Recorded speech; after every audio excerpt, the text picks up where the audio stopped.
Yo, what's good? What's good? What's blessed and abundant? We're back again with a new episode of the Asset Class. Look, we got one of the best business coaches in the world. He's going to help you get past bottlenecks in your business, SOPs, communication with your employees, and a whole lot more than that. I'm talking about my boy, Jesse.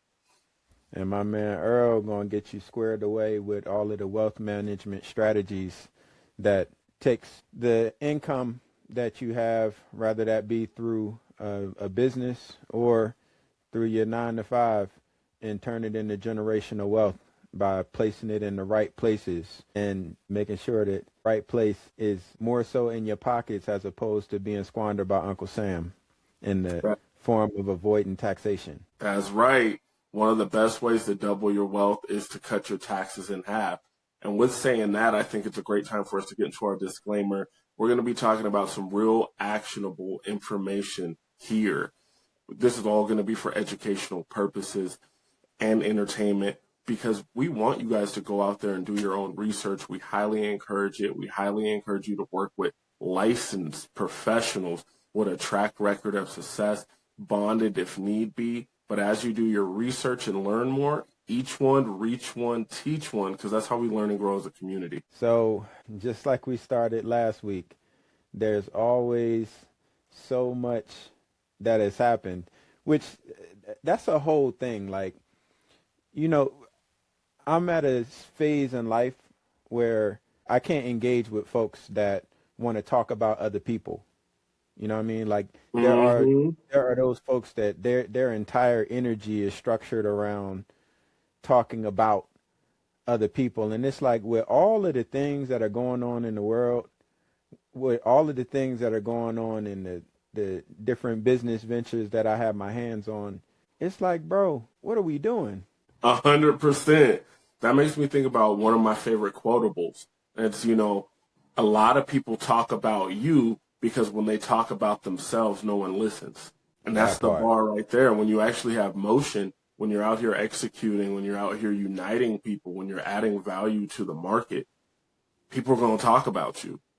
Good, bad, something in the middle, and completely otherwise. I can't tell you guys how often I get some weird message that I say, when are you going to stop this entrepreneurial stuff and get a job? And I'm like, well, I'm hiring. You know, I'm not a job hater. Back in the day, I would have said, you know, are you writing me on your lunch break?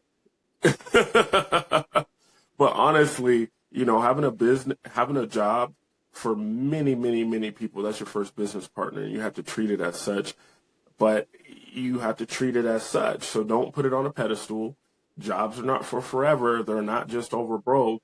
So you can build money there while you're learning to place that money and build something with enterprise value. So that's what we do here. And that's what we talk about here. I'm 100% with you, man. You know, people that want to come up and they just want to vent, call on my phone like, hey, I had a really bad day. Okay. Am I the good day maker? Now, if you're in my inner circle, you can call me like that. If you're not in my inner circle, you could throw a rock in any direction and hit a person, and they're going to say something generic like, it's not your fault. We all go through hard times. Tough people last, tough times don't. You know, say something to make you feel better. If you're calling me, it's because you want to be better. You want to improve. You want solution-oriented thinking. If you're calling Jesse, first of all, he's probably not going to answer because he works like a maniac. You got to set up appointments to talk to Jesse, okay? But this whole, I don't know, man, it's like a tribe right now where people love to celebrate their problems, and then they love to tear down other people. And I don't have time for it. I really don't, because the things that are happening right now are setting up what the future state is going to look like. So as I'm thinking about ensuring that I'm positioned in the best space to leverage what I already know is coming, then, which, like, I'm not no Nostradamus, this stuff is happening in real time. Like if you just paying Mm-hmm. attention, you just paying attention in the slightest. You know that this is some once in a generation type stuff that's going on right now that is going to hit a head at some point. And when that does happen, what side of the equation do you want to be on? The uninformed, completely blindsided side, or the time to execute side? It's time to get to it side. And I choose the latter. So in that, from the last time that we got together, man, the Israelis attacked Iran's liquid natural gas. Now, as we're talking about world energy and the amount of it that circulates from the Middle East, especially like, you talking Japan is in like dire straits right now. And Mm-hmm. India, it's a bunch of countries that are like really feeling the effects of all of this stuff that's going on. And Israel attacks the natural gas. So what does Iran do in response?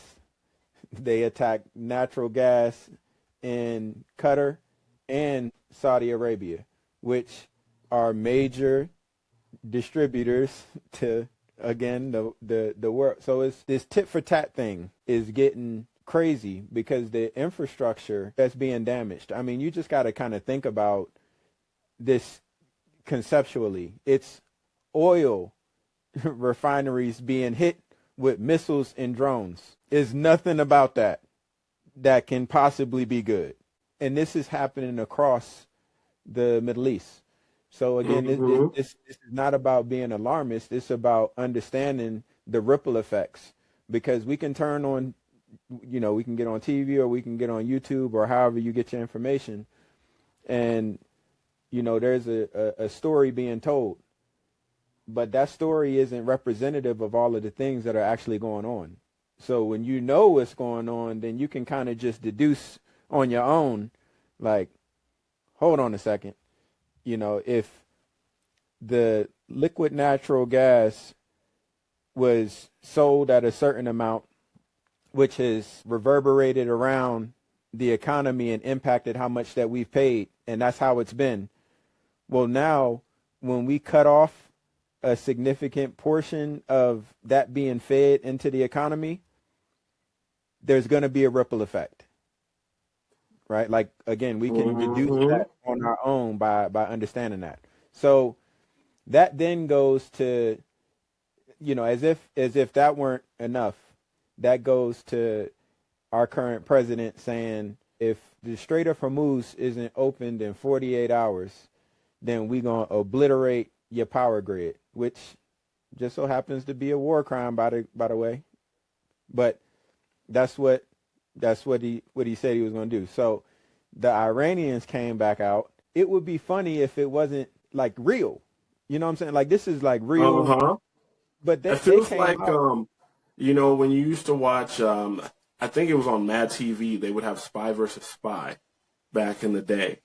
And one would drop a piano on one, and then the other one was like, "Oh, that wasn't me. Here's two pianos on you." I mean, it's the same thing. It's like a Hanna-Barbera cartoon, but the implications of what's happening is so real because people are dying. And one of the things, it's very common for folks to say, "I don't do politics. I don't talk about money." And then end up in a situation where you're like, dang, politics are getting done to me and money is getting done to me. All of these things happening right now. So first of all, politics is just the negotiation of power.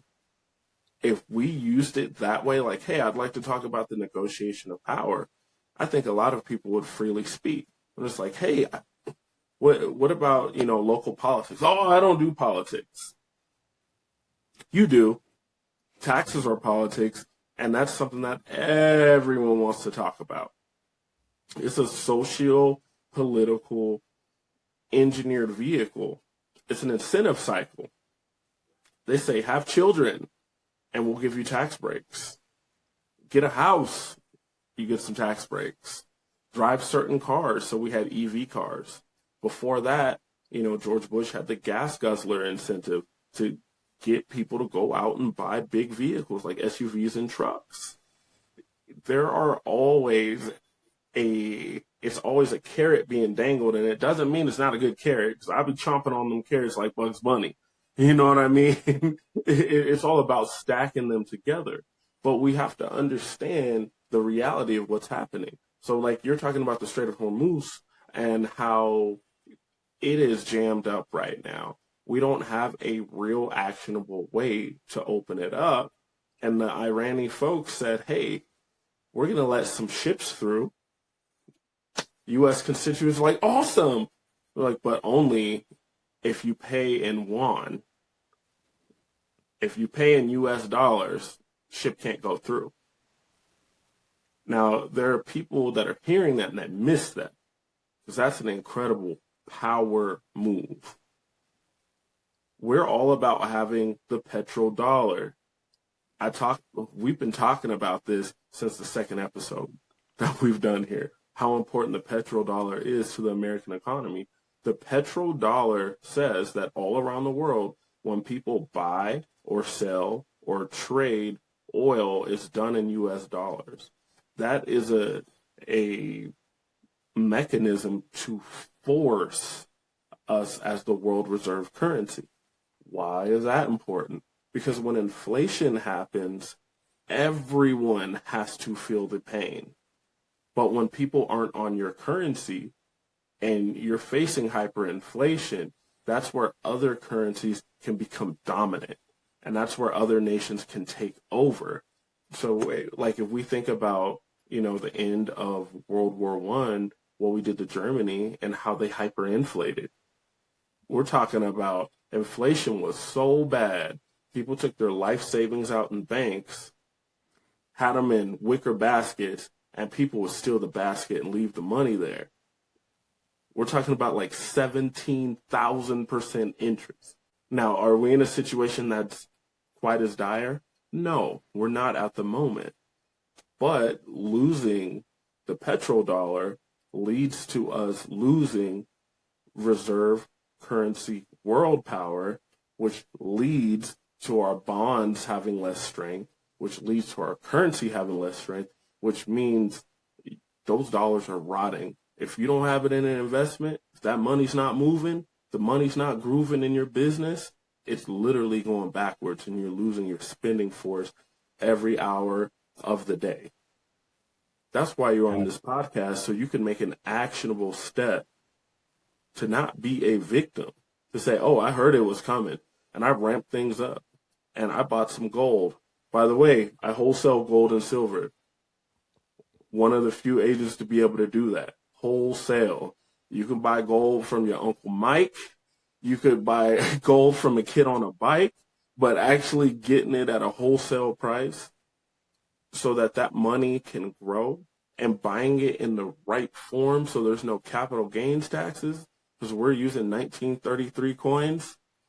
I'm telling y'all, the game is different over here. So with the United States making the threat that within the 48 hours, if the Strait of Hormuz wasn't open, the Iranians, one of their generals came out and like mocked the president, was like, said his name and was like, you're fired. He said, if you hit our power plants, then it's up across the region when it comes to desalinization plants and critical utility infrastructure. So we spoke about the desalinization plants already. So across the Middle East, if they're not able to convert the salt water into potable water, what does that do to that population of people that can't consume water?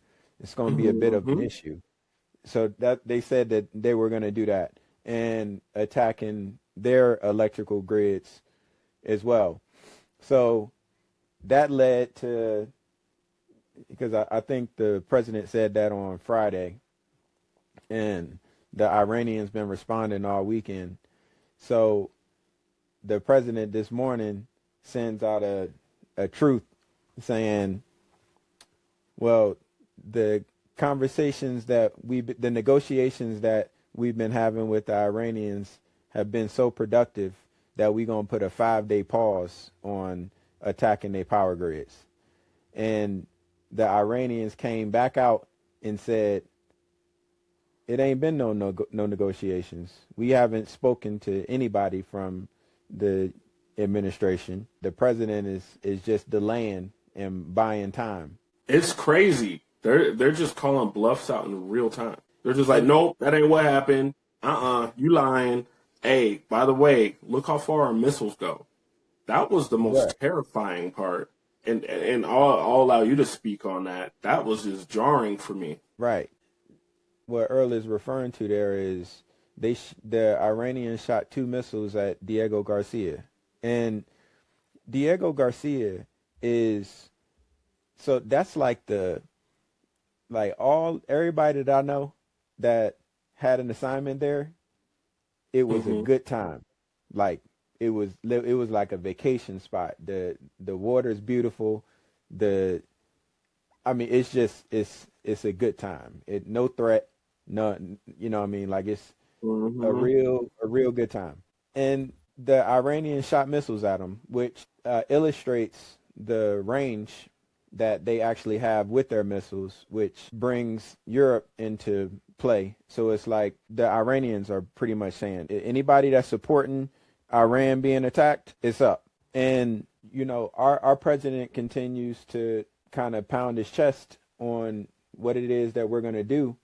But the thing about it is we can't control what the Iranians are going to do. Like, it's been like 2.5 weeks of fierce bombing, crazy bombing. And those missiles and drones are still coming out. And they still sending like power. They playing power politics because they playing with the world economy. And they've already communicated that their goal is to send oil to $200 a barrel. And they doing everything that they can to make that happen. So, you know, they are playing a different kind of game, and it's not a situation where we can just declare war and leave. Like that's not how, because as long as Iran wants to continue to send missiles to neighboring countries or do the things that they're doing or blocking the Strait of Hormuz or threatening the other strait on the other side, how do we look as world superpower that comes in and interrupts the flow of international commerce via the Strait of Hormuz? Because it was open and there was no issues before. And we go in and do the things that we do as the United States, and now the Strait of Hormuz is all screwed up, closed up, and got these crazy taxes on it where you got to pay $2 million in yen in order to get your ship safely through. And we just pack up our bags and leave. I don't think that's going to go too well on the world front.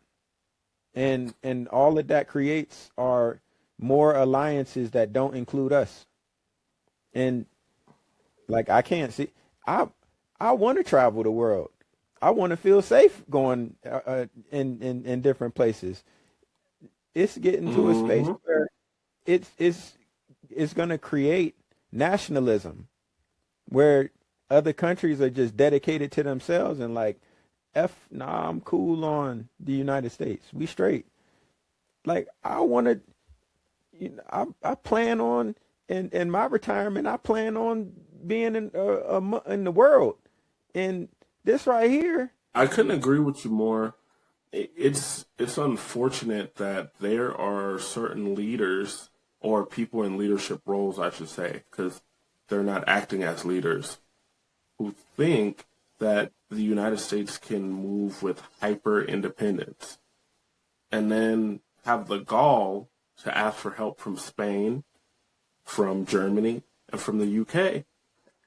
And then they're surprised when they said no. They're like, remember when we told you not to do this and you did it anyways? Like, a hard hat makes a what? You know what I mean? No, they It's a didn't even tell terrible. them. That's the thing. Nobody in the United States even consulted any of the NATO countries. They just went and did it, and then was like, like the waffling and the messaging of that, because the president was like, "We don't need nobody. We got it. We good. Whatever." And then it was like, man, it would be nice if somebody would come in. You know what I mean? Like if y'all would send your, it would be nice if these countries would send their warships to help us transport ships throughout like you didn't communicate nothing to nobody. You just Hmm. unilaterally went and attacked, and then that's not how the NATO alliance is structured. It's like when when a member of NATO, when a membering country of NATO is attacked by a non member of NATO, then the whole alliance is supposed to come together. And the Yep. only time that Article 5 of NATO has been like actually enacted is when we got attacked on 9/11 and went to war, and all of NATO, well, a good portion of NATO allocated resources. Like I saw it in Afghanistan where it was in on Kandahar, there were like chow halls, so the dining facilities from various NATO countries. So like you could go and eat in the UK chow hall, and it was like UK style food, and other NATO countries. So that Hmm. was a multi like cultural multi-country coalition fighting a unified cause. What we talking about right now is the United States just barreling into uh, a huge conflict that's not going to de-escalate no time soon, and or it doesn't look like it's. None of us can predict the future, but it Right. don't None of look us like have a it's. crystal ball, but it doesn't Yeah, look like an easy pullout. Like the way I've been understanding this is that it's kind of like how France set us up in Vietnam, where they're like, "Oh, come help," and then they pull it out, and we're just like, "Damn, we're just stuck," and we didn't understand guerrilla warfare. We're used to people saying, "Hey, this is my army. I'm gonna meet you on that field over there, and we're gonna fight." We're not used to people fighting with snakes, traps, tunnels, all these different things. People being full of amphetamines, so you had to headshot them to unalive them. Completely different. And then the jungle was another weapon. You know what I mean? So we have people that, when we're talking about the Iranian forces, because I always like to remind people that the citizens of Iran don't necessarily align with their government the same way that we have many American citizens that aren't aligned with our government right now. But the Iranian government is moving in such a fashion where it's a mindset very similar to the Viet Cong, where it's like, look, you want a straight up war, we're using drones, we're hitting things that hurt you, and we're putting you in a position where other countries are becoming radicalized against you. And it's almost like a James Bond movie type of plot where it's like, how can I turn all of your allies into foes? How can I make you do something to make them like you even less and possibly think about changing your regime or changing trade embargoes, where it's so many different things. I think just looking at the price of the war, it's crazy. This is day 24. It's been just a shy under $1 billion per day on average, about $898 million per day of taxpayer money. And the powers that be had to lift financial sanctions off of Iran and Russia. and Russia. Let's double click on that for just a second.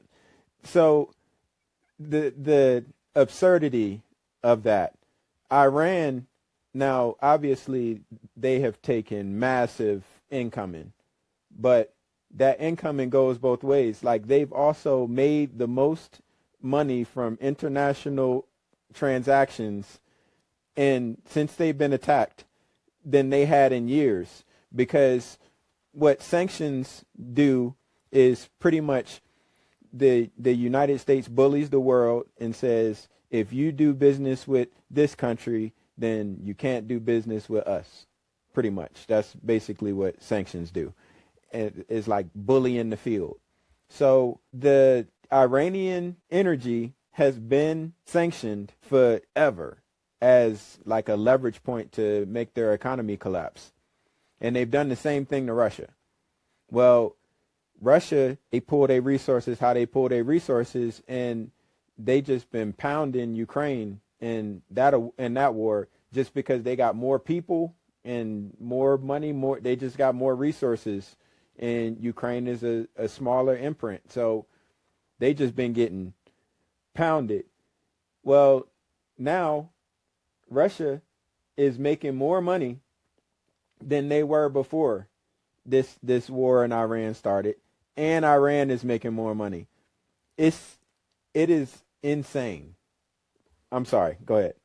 No, you're 100% on point, and I appreciate the realness of your reaction, because that's exactly how I feel on the inside. Just like, this is literally hustling backwards. You get one flat tire, so you hop out your car and you pull out a sword and you slice the other 3 wheels up, knock out your back window and your back taillights. Essentially, that's what we're doing right now. And the cost of this military action, whether we can call it a war or not, that's not my job. That's above my pay grade. You know, who defines what is truly a war and what isn't. But this is warfare.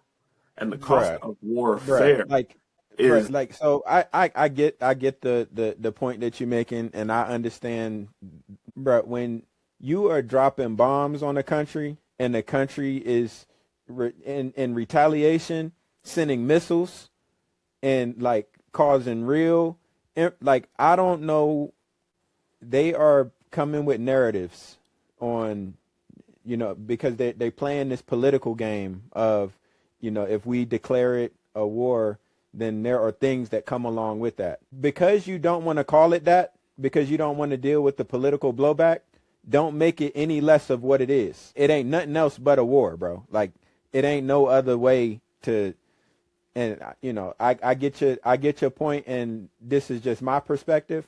They be trying to control the narrative and telling us to not believe our lying eyes. And it's like, you can't take those kinds of actions on a country and not call it what it is. Again, that's just my perspective, though. Go ahead. My bad. No, that's so powerful, man.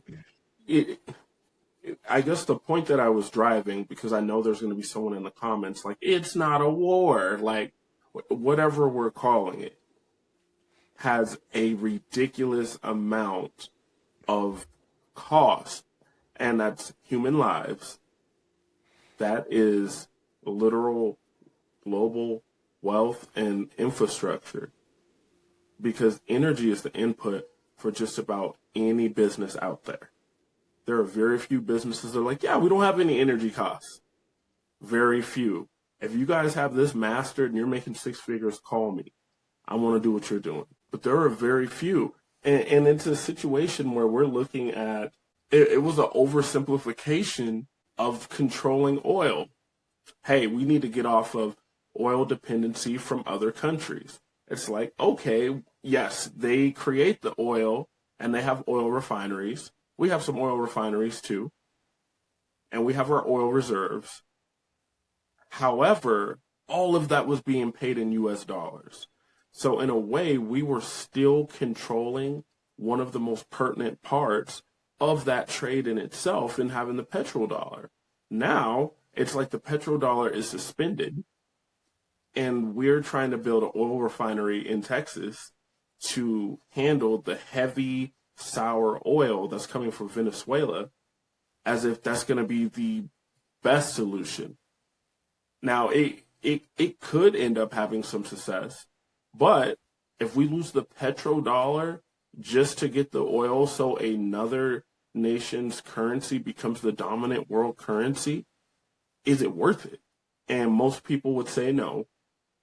In addition to that, this sort of military action takes so many years to pay off. When we talk about World War II and the cost of World War II, it took 30 years to pay off that war. 30 years. And that's with having competent people at the Federal Reserve. That's with having people in the House and Congress and the executive branch that are saying, hey, we got to put our nation first. We got to make some sacrifices. That's with citizens saying, okay, we're going to pay 50, 60, 70% tax, 90% tax on the top marginal tax bracket, so all this money can go to paying down the national debt so we can be a powerful country. I don't know if we have the same type of regard to our nation, at least for the masses. There are some people where there's nothing this executive branch can do or say that will ever lead them astray. There are some people that no matter when this executive branch does something good, they'll never clap.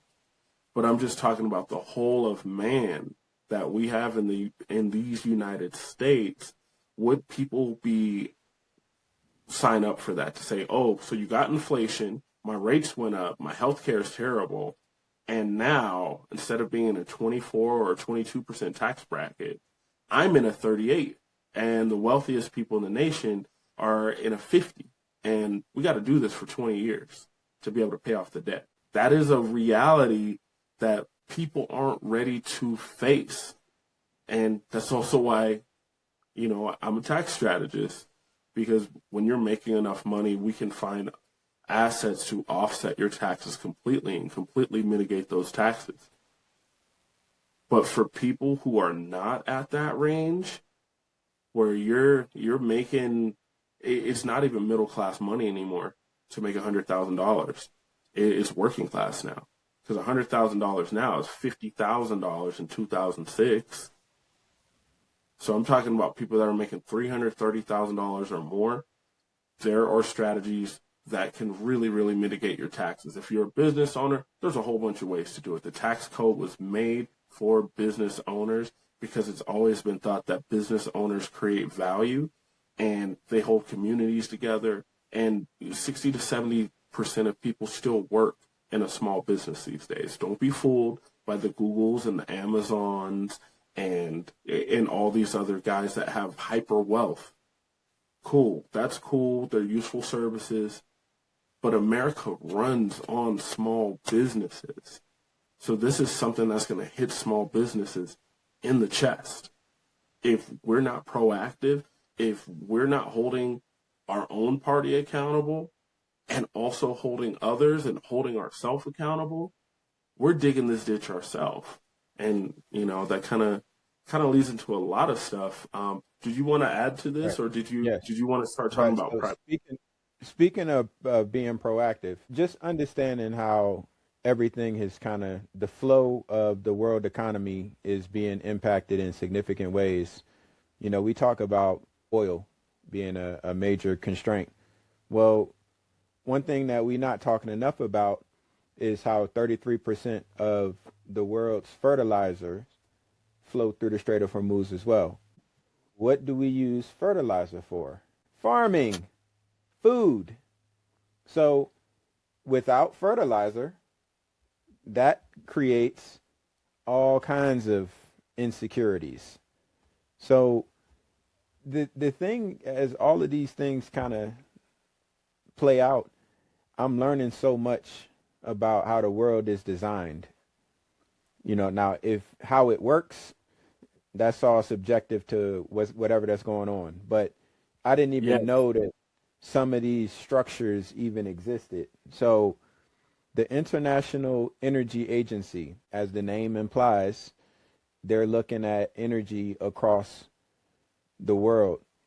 And due to the planned limitations, because if the war stopped today, the flow of oil, it wouldn't just resume tomorrow.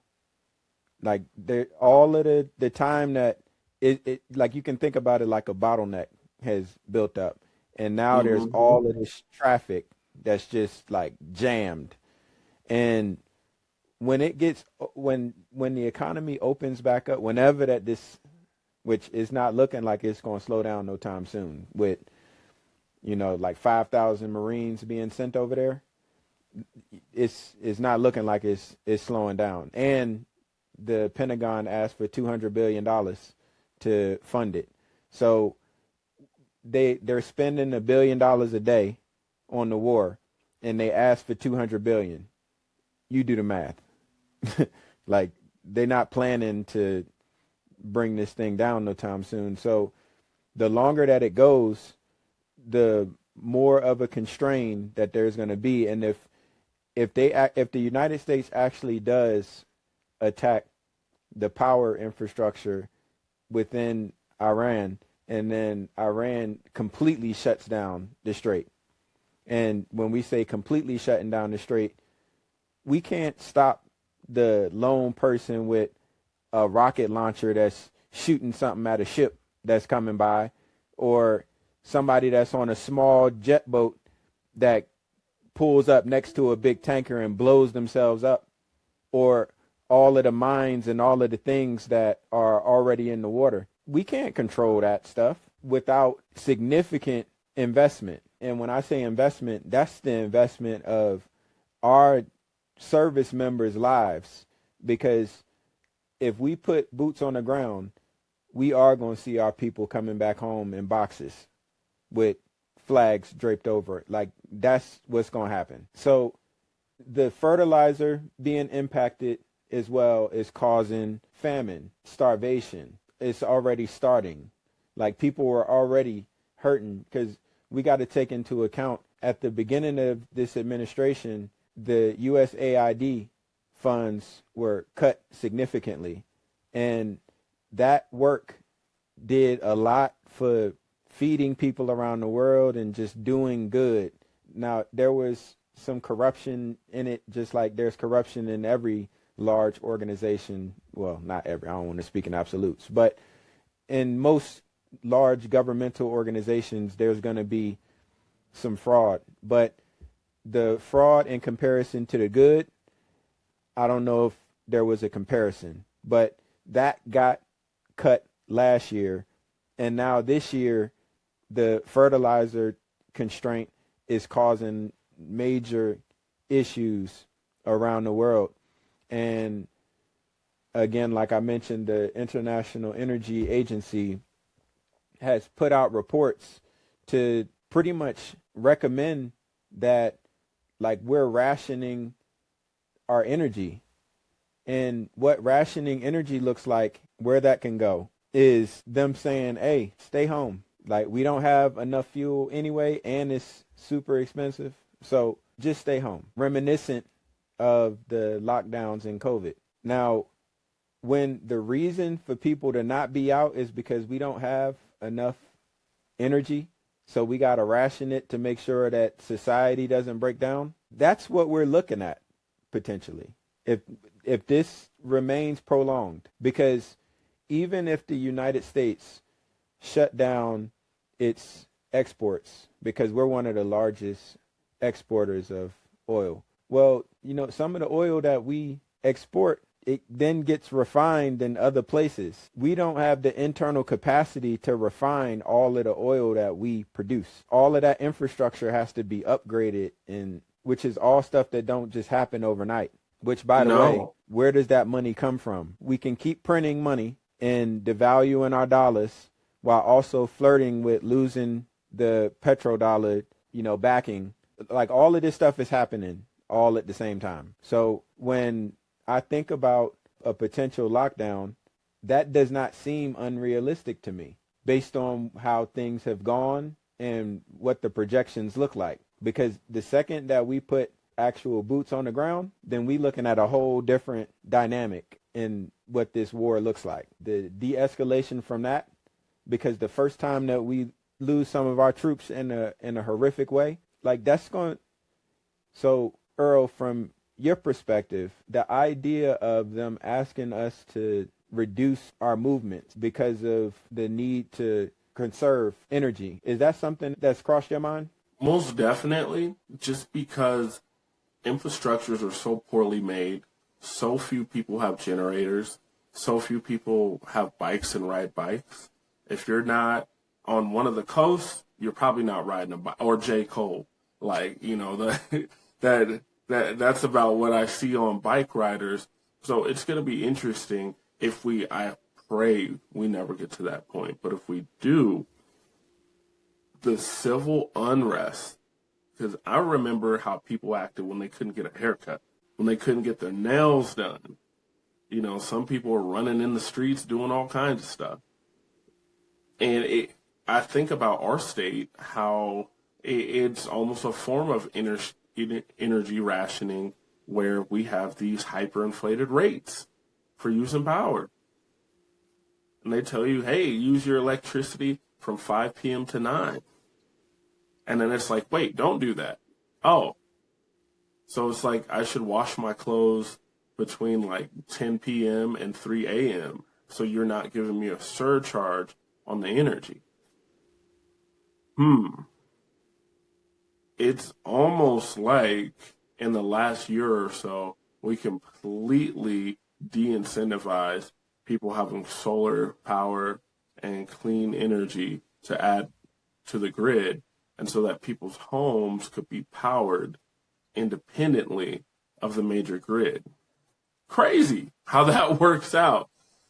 You know, it makes me think about, you know, Ian Dunlap, where he's talking about a theory that there are some very, very wealthy and successful people that I've heard say it a few different times, that the whole idea behind this president getting his second term was knowing that it was going to be vengeful and it was going to be moving like a vendetta.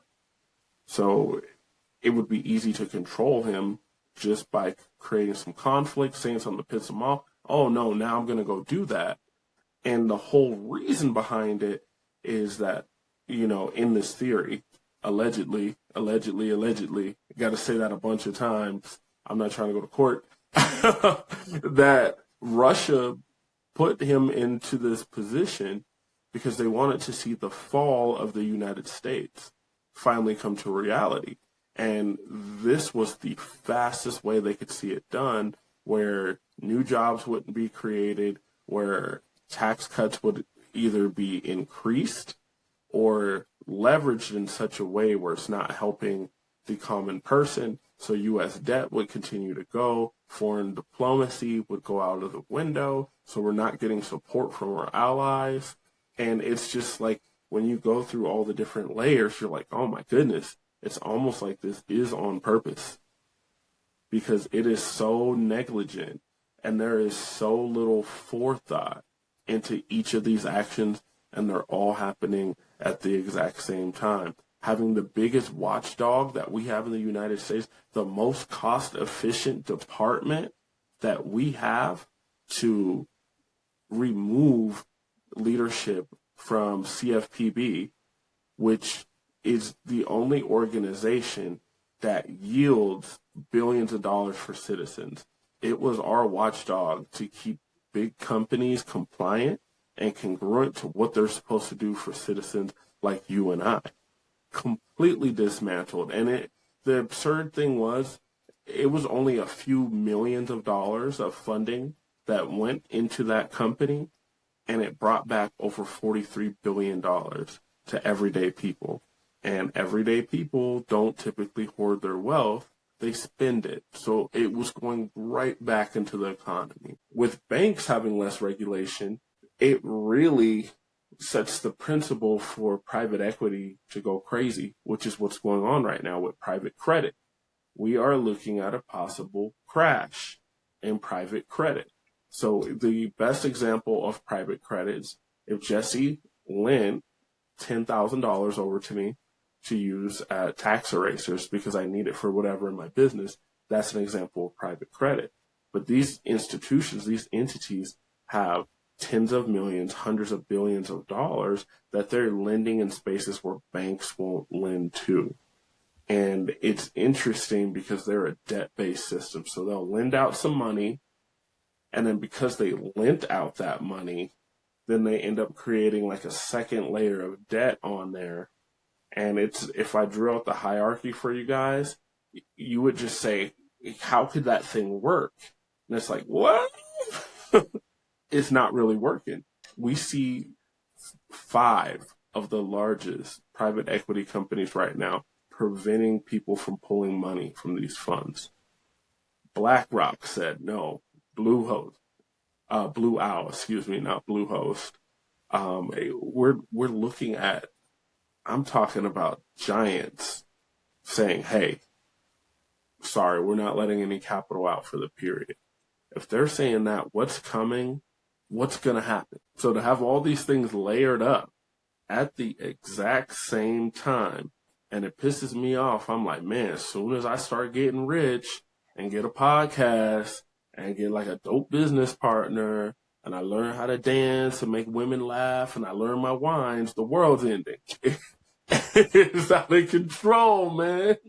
Can't let a brother get his shine on. You know, get a little Burberry scarf, the world's ending. It's crazy. That part, I feel that deeply. Golly. So going back to the lockdown piece, because it's not something that's going to be talked about, I'm going to make sure that I'm referencing it, because when you stay ready, you ain't got to get ready. And Yes, when sir. you logically look at all of the things that are happening right now, I don't put it beyond the realm of possibility that the constraint on energy gets to such a point that there are different conversations being had about who can do what just based on what's available. And as Americans, we are like just super spoiled when it comes to like how the world works at large. We've been shielded by a lot of things, and a lot of things have become expectations. We entitled to this. And no, not when resources are scarcely limited, because the United States government, when there isn't enough money floating around in the economy, they can just print more money. If it's not enough oil flowing, they can't just print oil. And pumping the oil, there's a process, the refinery, like all of that, it's a lot to all of that. So as business owners, you know, if business owners could have planned in advance to be able to serve their customers remotely and like have those processes worked out, established, so that in the event that we can't come to work, this is what we're doing, then it wouldn't have required so much saving from the government. Because again, I was out there getting the PPP and the emergency injury disaster loans processed. The government gave out a whole lot of money for a lot of small businesses that were already on the pathway to going out of business anyway, just based on their own business practices. It wasn't sustainable to begin with, but the government put all of that money into the economy because, again, when this thing happened, businesses weren't ready to deal with, you can't leave your house. So to be thinking about that now, because the government don't have the money to bail people out when all of this stuff pan out, how it's looking like it's shaping up. So in the interest of staying ready so you ain't got to get ready, kind of be thinking about what could potentially be the reality is going to be become an opportunity, because it's going to be a reality either way. Whatever that the reality is going to be the reality. But it's a matter of how we're able to leverage that reality to the goals and objectives that we have in life and in business. Man, that's beautifully put. Yeah, keep that foresight, guys. 100%. If you're thinking 2 years ahead and if you're planning for the unplanned, what could hurt you? Nothing. And that's why we're trying to build these bulletproof economies of different businesses, you know, filling in different sectors, because we can create our own economies where, of course, we're going to feel the sting of energy and such, but it doesn't mean that we can't link arms together and strategically increase everyone's value in the circles. One of the other things that kind of jumped out at me was the CEO of United Airlines pretty much saying, we're anticipating having to cut flights because they're projecting the oil to be at $175 a barrel. Now, I would imagine that the CEO of United Airlines wouldn't just come out and say that just to be saying it, because the last thing that they want to do is be reducing traffic, because reducing traffic reduces revenue. Just to even put that out there as a potential outcome, like, creates certain fear and discomfort that can interrupt their projected flights. So it's like, I'm saying that to say he wouldn't be saying that if he hadn't received some information that makes the risk of putting such a bold proclamation out there. Like, he clearly has some information. So I immediately thought about, prior to a week ago, the only trip that I was like, it's definitely going to happen is InvestFest, which that still is a thing. But now Hove done announced some tour dates in July. So, like, I got to see Hove, bruh. But anyway, this thing go to that space where oil is $175 a barrel. You know what that does to a flight? The cost of a ticket? And, as all these things happen, just like when we sat in that international wholesaling class and we were learning about directly sourcing things from China, which people, I should say, large organizations pretend that they produce it in the United States, in France, in Spain, in Portugal, when it's actually created in China, that you could directly source it and you can save tens of thousands of dollars. It put us in a space to really ask about the value of many things versus the cost. Just like having a certain closet in your house. It's like, oh, if you ask a contractor here, yeah, that'll be 30 grand. It's like, okay, I understand that's the price, and I understand that you're great at your craft. But I found out I can source this thing from China for $5,000. It put a very strange kind of strain on people to make you think, well, what about when it comes to flights? Because there was a time where there was a gentleman, he hacked airlines, and he had a website. Drawing a blank on his name, it will come to me. But essentially what the website did was it figured out how to get you from point A to point B in the cheapest manner. Because flights are 100% arbitrary. The cost of them, they're made up. Because you can fly from California to New York, and sometimes that could be cheaper than flying from Colorado to Arizona. How could that be? Because it's all made up, and the different connections and whatnot. So what he did with his website was, let's say you're trying to go from Minnesota to Montana. Well, if you take a direct flight, that's $900. But if you are flying through Montana to go to Washington State, then it's significantly less, and it would help you book. It would figure out the algorithm to help you book where you would just get off where you needed to get off, and it could save you over 60% on the flights, sometimes 70% on the flights. Look, Homeland and a whole bunch of other 3-letter organizations came and shut him down without really an explanation, because what he did wasn't illegal, but it exposed what the airline industry was able to do, which is making up their own prices.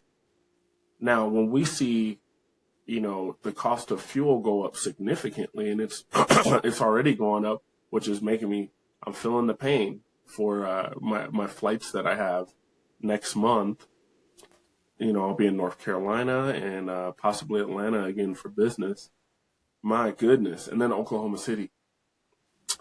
It kind of puts you in a place where you're like, okay, so if I extrapolate out the cost for the whole flight, how many people are on here, how many places you can go, the miles you get to it, what were you really charging me before? How real was that price? How much profit were you taking there? And with the airlines, it was interesting, you know, when the airlines had a bailout. How did you have record profit years and then need a bailout? And then when you got the bailout, you use that money to buy back your own stock and give executives bonuses. Like, none of these companies that did that, or the banks that did that, should ever be a private company again. You are owned by U.S. taxpayers. That's the way I'm looking at it. And that's the way that it should be. Because that's our dollars. That's our tax dollars that went into saving them, which is for the scale of profitability that these businesses churn, because they're publicly traded. So they got to report, you know, their profit margins. So that going on to the earnings calls, before any of the impacts to the industry with COVID and what we're looking at right now, with all of the profits that you're bringing in, if you don't have an emergency stash to handle these issues that come up, and the government has to come in to save you because you can't save yourself, when the government is saving you, that means we saving you.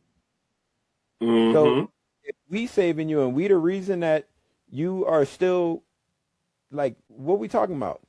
And that's one of the things. It's kind of interesting because the president has arranged for the United States to have stake in Intel, and I think Intel is almost a 20% stake at this point. It's at least 15. So it's like, what does that mean for the American people? Where does that money go? As we see that stock ticker go up, where are the profits going to go? Is this going to be a position where it's going to offset American debt? If it is, okay, that's great. And the interesting thing is that the people that consider themselves ultra capitalists, when people say that, they're normally pretty lame, and they want to excuse their lack of empathy for making money. There is nothing wrong with free commerce. There is nothing wrong with the incentive hand of letting people do what they want to do. And if you're great at it, the market will reward you for it. There is nothing wrong with being wealthy. Comma. However, comma, when the government owns private entities, that's normally called communism. So it's interesting that the most ultra-capitalistic people are pushing this. And when you say that, oh, no, it's not this, and then they'll start explaining either like feudalism or like a military dictatorship or socialism. It's like, you don't even understand these different ideologies of government. Like, you're talking about mercantilism. You're talking about, like, you know what I mean? Where socialism and communism are very, very, very different. Where, like, a lot of people get bent out of shape with Martin Luther King Jr. I remember it was maybe 6 years ago. People were posting like, oh, he's a Democrat. No, he was a Republican conservative. I was like, actually, he was a democratic socialist. He believed in people having access to free commerce and being able to make their own money. He also believed that the government did not fairly distribute resources amongst its people, so people should be able to vote on where it goes. Not a representative that's elected by the people, but the people themselves to vote how these assets are allocated. And if I say that to most people, they're like, that sounds like a great idea. And I'm like, well, it's called democratic socialism. I'll never be a socialist. It's like, caught up on the nature of words, you know. You know, per usual, this episode has been jam-packed with a lot of things that we should be thinking about as those that are planning to build generational wealth through all of the various mechanisms within this capitalistic engine that we operate within, known as the United States. A lot of opportunities are being born from the things that are going on if you're ready to move. It's funny, I saw Rashad posted something to the effect of how the president's actions follow the bond market. If you're paying attention to all of these things that are going on and look at the correlation to how announcements have followed the pathway of the bond market, then you understand what all of this stuff is really about. And we got an opportunity to play our part in that, because there are tremendous levels of wealth being moved around right now with all of these activities that are happening. So stay ready, so you ain't never got to get ready. It's been my man Earl. My man Jesse. It's been the Asset Class. Thank you for listening.